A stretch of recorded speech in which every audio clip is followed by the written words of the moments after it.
Sumabog ang linya ng kuryente sa substation ng isang power distributor sa Murcia, Negros Occidental.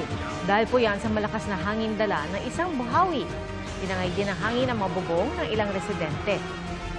Ayon sa Municipal Disaster Risk Reduction and Management Office ng Bayan, walang naiulat na sugatan. Agad na ibalik ang supply ng kuryente 2 oras matapos ang isinagawang clearing operation sa lugar. Agad kinumpuni ng mga residente ang mga nasirang bahay. Mga kapuso, 3 weather systems ang nagpaulan ngayong araw sa ilang lugar sa bansa. Nagdala ng maulap na panahon na may kalat-kalat na pag-ulan at isolated thunderstorms ang shear line sa ilang lugar sa Central Luzon, Cordillera Administrative Region, Mainland Cagayan at Camarines Norte. At yan din ang nagpapaulan sa Metro Manila at Calabarzon. Northeast Monsoon o Amihan naman ang nagpaulan sa Ilocos Region at natitirang bahagi ng Cagayan Valley.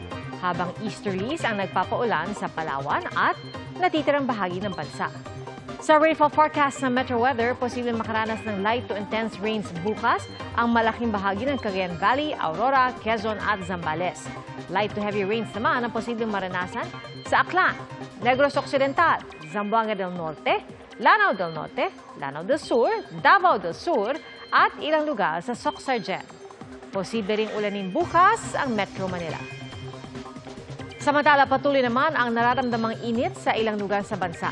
Sa inilabas na heat index ng Pag-asa kahapon, posibleng umabot na hanggang 42 degrees Celsius ang init bukas sa Dagupan, Pangasinan.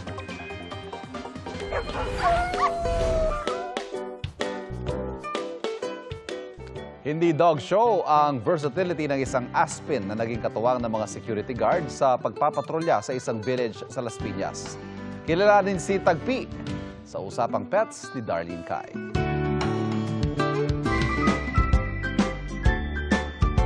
Meet Tagpi, isang male aspin na volunteer dog. Pinusuan ng marami ang eksena kung saan pumara sa isang tricycle ang isang cute na pasahero. Nagpapatrolya si Tagpi kasama ang mga CQ sa isang village sa Las Piñas. Ayon sa isa sa roving guard ng village, hindi nila tiyak kung ilang taon na si Tagpi dahil malaki na raw siya nang makita nila ito. Nagsimula raw ang lahat nang biglang sumampas si Tagpi sa harap ng kanyang bike habang rumuronda. At ika nga, the rest is history. Likas daw na matalino at all-arounder itong si Tagpi. Minsan nagtatraffic pa na animoy escort dog. May isang beses pa nga raw na nakahuli siya ng bukas kotse gang sa loob ng isang village kung saan hinabol niya hanggang sa na-corner.